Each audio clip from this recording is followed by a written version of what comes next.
Hello friends, अस्सलाम वालेकुम and welcome to Faridi TV. दोस्तों, हमारी दुनिया की तारीख़ हैरत अंगेज़ वाक़यात से भरी पड़ी है। कुछ वाक़यात की असलियत तक हम पहुंच जाते हैं और कुछ वाक़यात हमारी अक्ल और हमारी समझ से बाहर होते हैं। इस वीडियो में मैं आपको एक ऐसे गांव के मुतल्लिक बताऊंगा जो पुरअसरार तरीके से कहां गायब हो गया, आज तक किसी को नहीं पता। ये कहानी है अमेरिका की सबसे पुरानी मिस्ट्री के बारे में। इसको डिसअपेरेंस ऑफ रोइनॉक कॉलोनी भी कहते हैं। इस हैरत अंगेज़ कहानी की शुरुआत 25 मार्च 1584 से होती है। बरतानिया की मलिका एलिज़ाबेथ वन चाहती थी कि बरतानिया से लोग जाकर दुनिया के मुख्तलिफ कोनों में आबाद हो जाएं और उन जगहों पर बरतानिया की कॉलोनी बना दी जाए।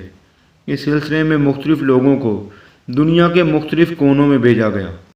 दोस्तों, 8 मई 1587 को 115 लोगों को नॉर्थ अमेरिका की तरफ भेजा गया।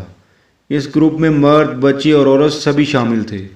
इन लोगों का बहरी जहाज़ बरतानिया से सफ़र करते हुए नॉर्थ अमेरिका में रोएनॉक जजीरे पर रुका। इन सब का सरबराह जॉन वाइट नामी आदमी था। इस जजीरे के आसपास ख़तरनाक कबाइल रहते थे, इसलिए इन लोगों का इरादा इस जजीरे पर कॉलोनी बनाने का नहीं था।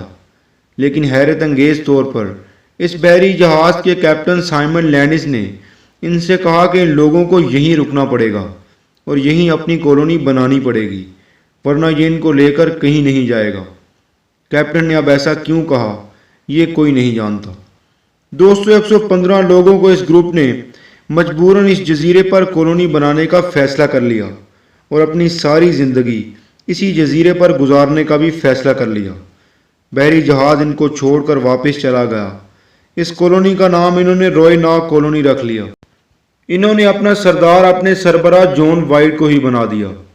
दोस्तों, इस जजीरे पर इन्होंने अपने घर भी तामीर कर लिए, लेकिन कुछ महीने इस जजीरे पर गुजारने के बाद इन्हें एहसास हो गया कि आसपास रहने वाले कबाइल से इन्हें शदीद ख़तरा है। एक दफ़ा इनका एक साथी मछली पकड़ने के लिए थोड़ा दूर गया तो इसको आसपास रहने वाले कबाइल के लोगों ने कत्ल कर दिया। ये कबाइल नहीं चाहते थे कि जिस कबाइल पर वो सदियों से रहते आए हैं वहाँ कोई और आकर बाहर से बस जाए। इन सब में ख़तरनाक कबीला क्रोयटॉन नामी कबीला था। दोस्तों, रोएनॉक कबीले को खाने पीने की भी सख्त परेशानी थी। आसपास के कबीले के खौफ की वजह से ये खाने पीने की तलाश में ज़्यादा दूर भी नहीं जा सकते थे। इसलिए इन्होंने फ़ैसला किया कि इनका गवर्नर जॉन वाइट वापस बरतानिया जाएगा और मलिका को सारी सूरत हाल से आगाह करेगा और मलिका से मदद की अपील भी करेगा। दोस्तों, जॉन वाइट अकेला एक कश्ती की मदद से बरतानिया रवाना हो गया।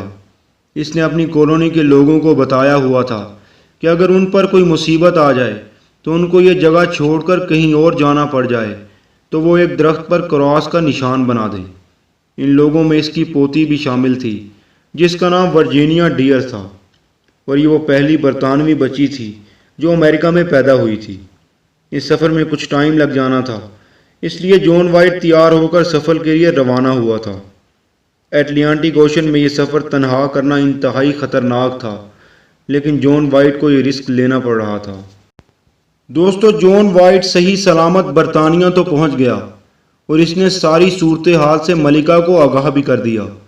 लेकिन इसकी और रोएनॉक जजीरे के लोगों की बदकिस्मती थी कि उन दिनों बरतानिया और स्पेन के दरमियान जंग चल रही थी और मलिका बरतानिया ने तमाम छोटी बड़ी कश्तियों को जंग करने पर लगा दिया था। किसी बरतानवी शहरी को इजाज़त नहीं थी कि वो बरतानिया छोड़कर किसी और तरफ चला जाए। जॉन वाइट इंतज़ार करता रहा और कोशिश करता रहा कि इसको कोई बड़ी कश्ती मिल जाए जहाँ ये अपनी कॉलोनी के लिए सामान लेकर वापस जा सके, लेकिन ऐसा नहीं हो सका। दोस्तों, 3 साल गुजर गए और जॉन बरतानिया से नहीं निकल सका। 3 साल बरतानिया में रहने के बाद आखिरकार जॉन को रोएनॉक कॉलोनी जाने का मौका मिल गया। ये जब मदद का सामान लेकर वापस रोएनॉक जजीरे पर पहुंचा तो इसके होश उड़ गए।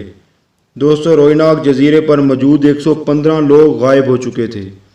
ये जजीरा बिल्कुल सुनसान पड़ा हुआ था। ना सिर्फ लोग बल्कि इनके बनाए हुए घरों का भी नामो निशान तक मौजूद नहीं था। जिस जगह पर इनकी कॉलोनी आबाद थी وہ جگہ ایسے سنسان پڑی ہوئی تھی جیسے تمام لوگوں اور ان کے گھروں کو زمین نگل گئی ہو۔ اس نے فوراً اس درخت کی طرف دیکھا جہاں اس نے لوگوں کو کراس کا نشان بنانے کا کہا تھا، تو وہاں کراس بنا تو نظر نہیں آیا، لیکن وہاں ایک لفظ کروئٹان لکھا ہوا تھا اور اس کے ساتھ والے درخت پر CRO لکھا ہوا تھا۔ دوستو، جیسا کہ میں نے آپ کو بتایا تھا کہ کروئٹان اس قبیلے کا نام تھا جو ان کے جزیرے کے ساتھ آباد تھا۔ اگر ان پر کروئٹان قبیلے نے حملہ کیا بھی تھا تو پھر ان کے گھر کہاں چلے گئے؟